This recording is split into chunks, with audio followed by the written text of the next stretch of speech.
Golden story time. Godavari తీరంలోని ఒక పల్లెటూరులో రామమూర్తి ఆ ఊరి కచేరీలో చిన్న గుమాస్తా. వచ్చే అరాకొరా జీతంతోనే కుటుంబాన్ని నెట్టుకొస్తుంటాడు. అతని భార్య వరలక్ష్మి ఎంతో ఓర్పుగల ఇల్లాలు. కాని ఆ ఇంటికి ఉన్న ఒకే ఒక పెద్ద సమస్య చుట్టాల తాకిడి. రామమూర్తికి కాదనలేని మొహమాట ఉండడంతో వారం వారం ఎవరో ఒకరు చుట్టాలు వాళ్ళ ఇంటికి వస్తూనే ఉంటారు. సరిగ్గా 10 రోజుల క్రితమే రామమూర్తి పినతండ్రి కుటుంబం వచ్చి 10 రోజులు ఉండి వెళ్ళింది. ఆ అలసట నుంచి వరలక్ష్మి ఇంకా కోలుకునేలేదు. వాళ్ళు వెళ్లిన మరుసటి రోజే ఇంటి ముందు ఒక ఎడ్లబండి వచ్చి ఆగింది. రామమూర్తి ఇంటి బయట అరుగు మీద కూర్చుని ఉంటాడు. అందులో నుంచి రామమూర్తి స్నేహితుడు సుబ్బారావు తన భార్యతో సహా పెద్ద బట్టల పెట్టెలు పట్టుకుని దిగాడు. ఒరే రామ్మూర్తి, బాగున్నావా? వేసవి సెలవులు కదా అని మీ వదినని తీసుకుని ఇలా మీ గోదావరి జిల్లాకు వచ్చేసానురా. కనీసం ఓ వారం 10 రోజులు ఇక్కడే ఉండిపోదామని పెట్టేబేడ సర్దుకుని వచ్చేశాం. ఓహో, రా సుబ్బారావు రా, బాగున్నారా? వరలక్ష్మి, చూడు ఎవరు వచ్చారో. సుబ్బారావు గారు ఆయన భార్య వచ్చేశారు. తాగడానికి మంచినీళ్ళు తీసుకురా. లోపల వంటగదిలో ఉన్న వరలక్ష్మి ఆ మాటలు విని ఆ పెద్ద బట్టల పెట్టెలు చూసి ఒక్కసారిగా షాక్ అవుతుంది. కోపంతో రగిలిపోతూ రామమూర్తికి సైగ చేసి లోపలికి పిలుస్తుంది. వరలక్ష్మి గుసగుసగా కోపంగా, ఏమండి కాస్త ఇటురండి. రామమూర్తి నవ్వుతూ లోపలికి వెళ్తాడు.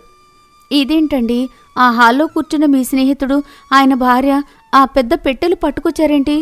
ఎన్ని రోజులు ఉంటారట మన ఇంట్లో? మొన్ననే కదా మీ పినతండ్రి గారు ఆయన తోడలుడు దండుపాళ్యం బ్యాచ్లాగా వచ్చి మన ఇంట్లో 10 రోజులుండి ఇల్లు గుల్ల చేసి వెళ్ళిపోయారు.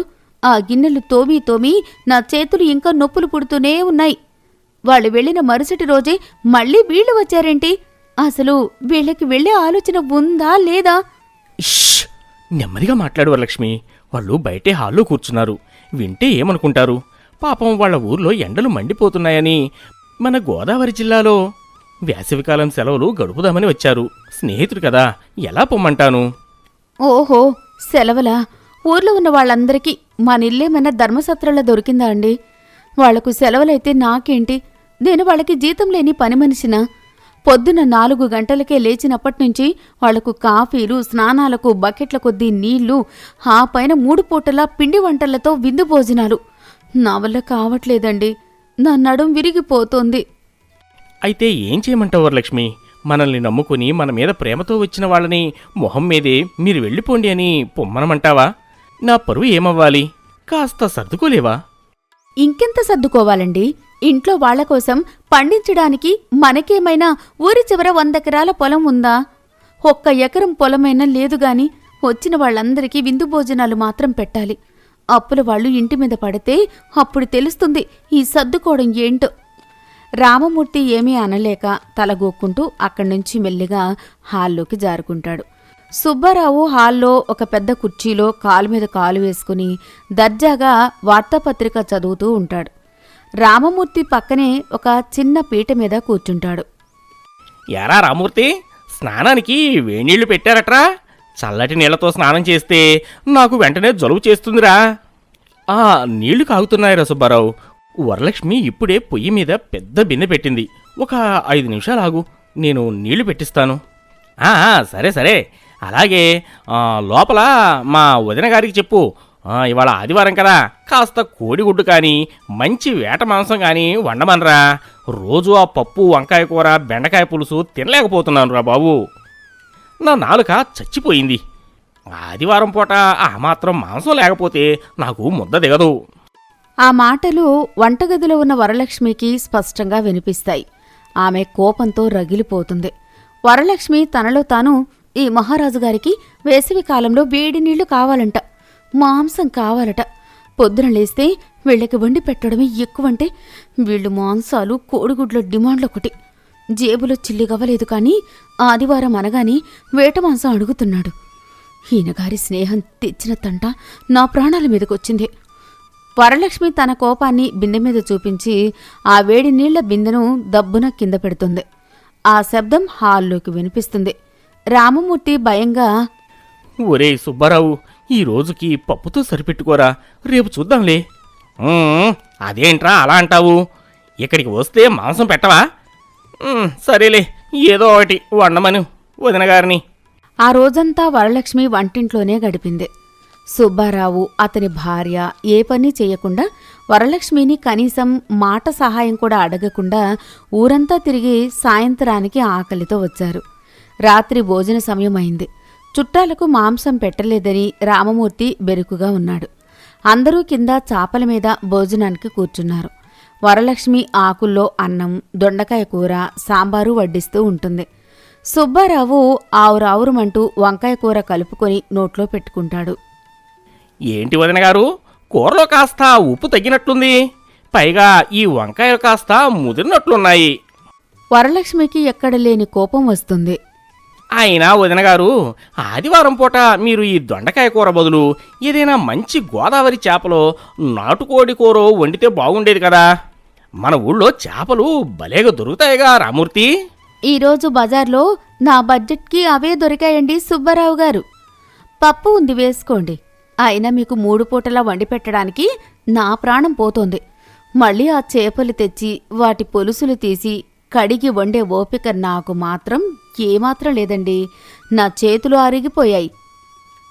ఓస్, అంత కష్టపడతావెందుకు వదినా? పర్వాలేదులే. రేపు నేనే స్వయంగా బజారుకెళ్ళి నా జేబులోంచి డబ్బులు పెట్టి మంచి వేట మాంసం తీసుకొస్తానులే. దాన్ని అద్భుతంగా మీరే వండి పెట్టాలి సుమా. దానికేముందిలే, మహా అయితే మీకొక గంట పని. నేను తెచ్చిన మాంసంతో రేపు మీరే స్వయంగా వండాలి. రామమూర్తి పరిస్థితి చేయి దాటిపోతోందని అర్థమై వరలక్ష్మి వైపు భయంగా చూస్తూ, సరే సరేరా సుబ్బారావు, ముందు భోజనం చేయి, వంటల గురించి రేపు మాట్లాడుకుందాం అంటాడు. వరలక్ష్మి కోపంగా, ఓహో, మహా అయితే ఒక గంట పనే కదా, అయితే రేపు ఆ మాంసం మీరే తెచ్చుకుని మీరే వండుకుందురుగాని లిండి, నాకు మాత్రం ఒక గంట విశ్రాంతి దొరుకుతుంది. ఆ మాటతో సుబ్బారావు ముఖం పారిపోతుంది.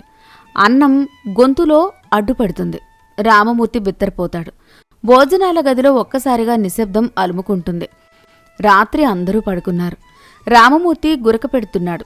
వరలక్ష్మికి నిద్ర పట్టడం లేదు. వంటింట్లో ఉన్న సరుకుల డబ్బాలన్నీ ఖాళీగా వెక్కిరిస్తున్నాయి. తన పెట్టెలో దాచుకున్న కిరాణా పద్దుల పుస్తకం తీసుకుని రామమూర్తి దగ్గరికి వస్తుంది. వరలక్ష్మి రామమూర్తిని నిద్రలేపుతుంది. ఏమండి, లేవండి, అలా నిశ్చింతగా గురక పెట్టి ఎలా నిద్రపోతున్నారండి? ఇక్కడ ఇల్లు గుల్లైపోతోంది. ఏంటి, ఏమైంది? అర్ధరాత్రి పూట ఎవరైనా దొంగలు పడ్డారా? దొంగలు పడ్డం ఏంటండి? దొంగలు ఎప్పుడో మనింట్లో పగటిపూటే పడుకున్నారు. ఈ పద్దుల పుస్తకం చూడండి. ఈ నెల కిరాణా సరుకులు అప్పుడే అయిపోయాయి.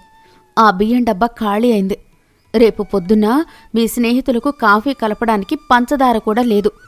పాలు పోసేవాడు డబ్బులివ్వకపోతే రేపట్నుంచి పాలు పోయినన్నాడు. ఏంటి అప్పుడే అయిపోయాయి?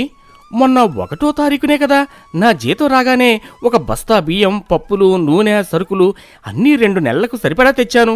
ఇవాళ 15వ తారీఖు కూడా రాలేదు. అప్పుడే ఖాళీ అవడం ఏంటి? అవును, అద్భుతంగా తెచ్చారు.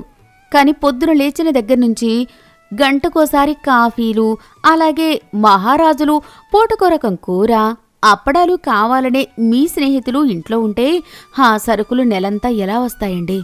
ఈ 15 రోజుల్లో మన ఇంటికొచ్చిన చుట్టాలు ఎంతమంది? ఇలాగైతే మనం ఇల్లమ్ముకొని అడుక్కోవాల్సిందే.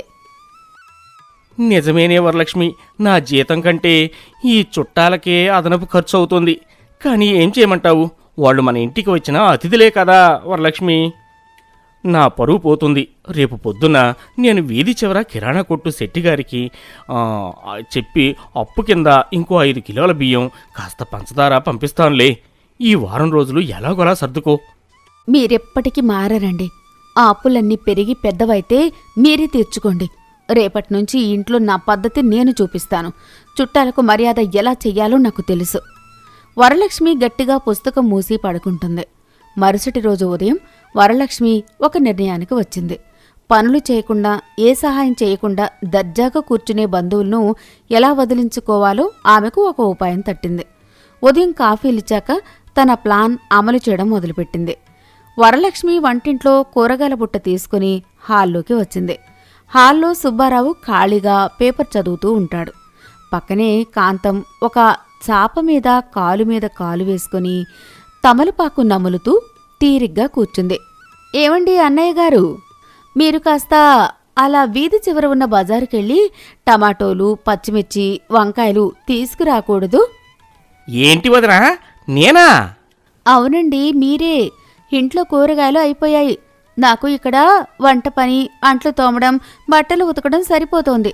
మధ్యాహ్నం మీకు విందు భోజనం పెట్టాలంటే కూరగాయలు కావాలి కదా, వెళ్ళి త్వరగా తీసుకురండి.